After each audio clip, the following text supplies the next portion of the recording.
Hola, hola, ¿cómo están? ¿Cómo están? La 1 de la tarde.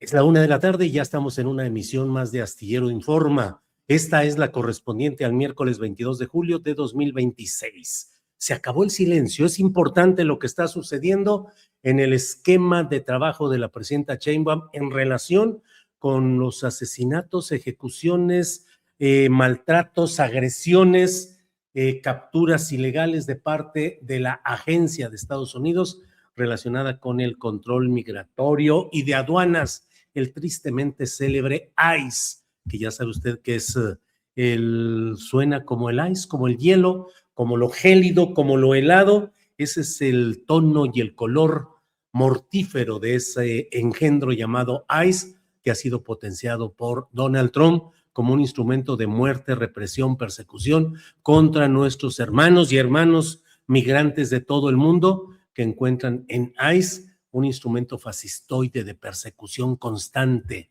de acoso, de amago, de amenaza, de intimidación.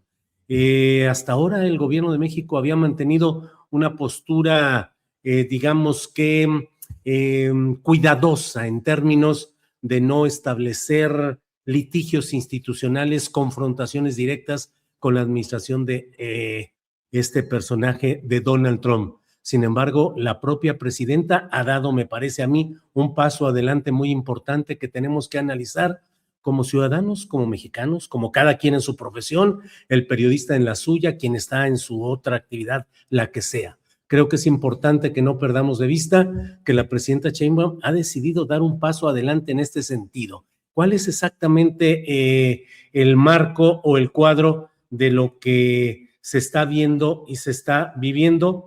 Bueno, pues la verdad es que debido a la muerte de 17 mexicanos en distintos operativos y acciones de este servicio de inmigración y control de aduanas conocido como ICE, el gobierno de México ha decidido presentar 20 denuncias penales ante las fiscalías estatales y de condado donde ocurrieron estas muertes, es decir, en este ámbito de la justicia, del Departamento de Justicia y las fiscalías estatales de Estados Unidos, pero también envió una carta en ese mismo sentido al alto comisionado de las Naciones Unidas para los Derechos Humanos, Volker Turk. Es una decisión relevante porque México no solo se queda en lo que de por sí es muy indicativo y muy significativo, el hecho de iniciar acciones legales directas contra el gobierno o los gobiernos de Estados Unidos, tanto el federal en lo de ICE como las fiscalías estatales, sino que además de ello lo lleva al terreno, a un terreno que puede parecer improductivo en estos momentos en los cuales el derecho internacional es una de las víctimas recientes y evidentes de la cometida de Donald Trump contra toda legalidad y particularmente contra el derecho internacional. Si este derecho internacional se respetara y si la ONU o la OEA funcionaran, no habría los ataques y los amagos malévolos y absolutamente ilegales de Trump y su gobierno contra Venezuela, secuestrando a quien era su presidente en funciones, Nicolás Maduro, ni las acciones de amago, de acoso y de virtual ataque cotidiano contra los básicos derechos humanos en Cuba, por ejemplo, ni todo lo que sucede también en relación con México. Bueno, pues México ha determinado acudir ante esa instancia. ¿Va a servir de mucho o de poco? Lo importante, creo yo, es que mantengamos la vista bien puesta en el hecho de que la presidenta de México pareciera no estar dispuesta a seguir solamente con el papel de sobrellevar los hechos, los insultos, las agresiones, los amagos, las amenazas del trumpismo, sino que la presidenta Sheinbaum está tomando la decisión de, en la medida de sus posibilidades y cuidando que sea en el aspecto jurídico, en respeto de los procedimientos del recto derecho, está tratando de defender la instancia mexicana y el caso de nuestros connacionales, nuestros hermanos que han llegado a Estados Unidos, que Estados Unidos llegó a ellos. Creo que es un ejemplo de cómo puede levantarse la voz en lo posible, cuidar, tratar de evitar, y ello creo que tiene un contexto más amplio. No es solamente el contexto de lo comercial, que lo estamos viendo, las pretensiones de que México abdique en todo lo posible, que se allane a las necesidades y pretensiones de Estados Unidos, el amago de los aranceles, que en México, dice la presidenta, no habrán de ponerse porque hay condiciones. Bueno, pero está el garrote del propio Donald Trump nuevamente diciendo aranceles contra todo aquello que se mueva distinto a como él pretende que se muevan. Pero no solo es eso, es el rechazo a la posibilidad de mantener una comercialización y una diversificación con entes dominantes importantes que están presentes hoy, dominantes en este momento en el mundo y que lo van a hacer más conforme pasen los años, como es China. Y es el tratar de sujetar a México a la doctrina de seguridad nacional de Donald Trump, que es la misma de la doctrina Monroe famosa, con el corolario Trump, así lo ha dicho el propio Donald, su agregado, y ahora es la doctrina Monroe. Y la doctrina Monroe ya no es solamente América para los americanos, sino América, el continente, para las políticas de seguridad nacional, particularmente de Estados Unidos de América, es decir, de Washington. Y quieren que el continente entero se someta a las políticas de seguridad nacional, porque Estados Unidos en estos momentos de su tendencia imparable de declive, de un imperio que va en pleno declive, pretende arrastrar a América completa para que se convierta en una especie de guardaespaldas geopolítico, en una especie de agregado obligado a las políticas, al carro defensivo del propio Washington, el Pentágono, la Casa Blanca.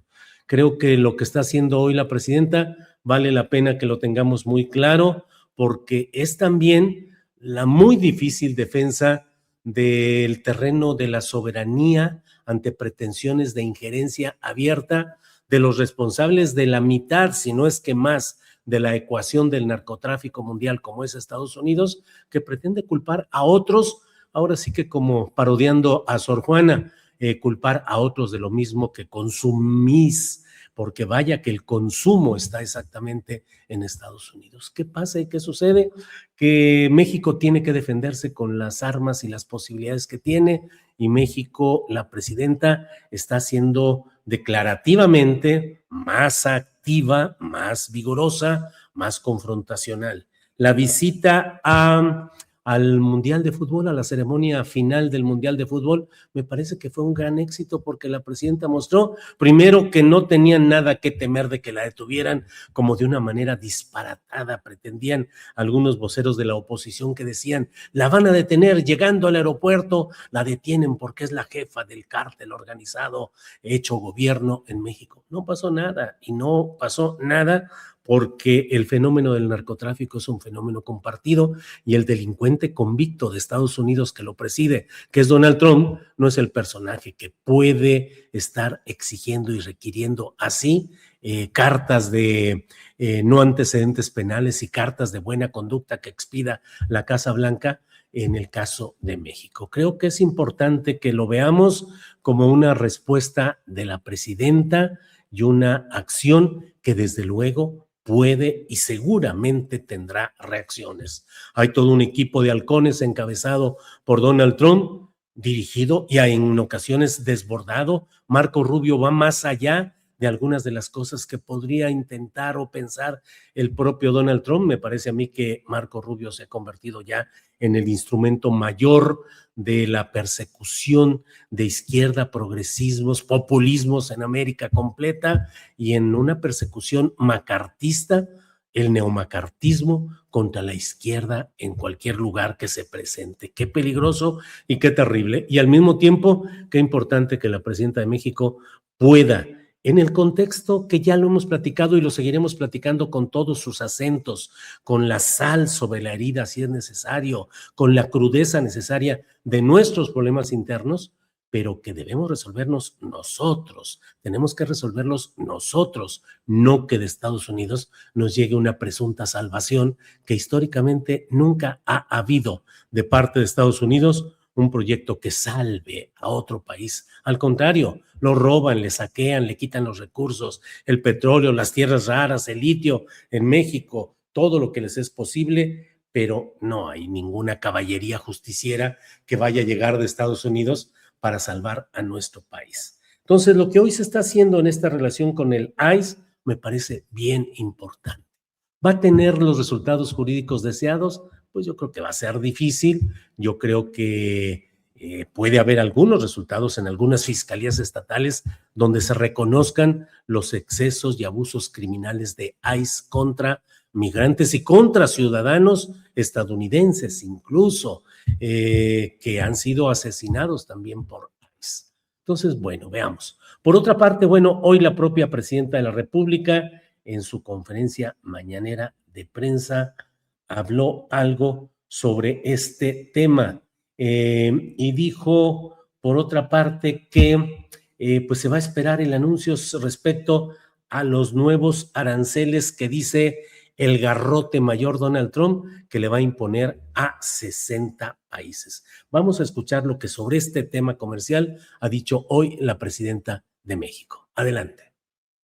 Bueno, vamos a esperar, pero esta aplicación de aranceles tiene que ver con una nueva forma que le llaman 301, es el esquema de sanción, tiene que ver con aranceles que en su momento puso el presidente Trump.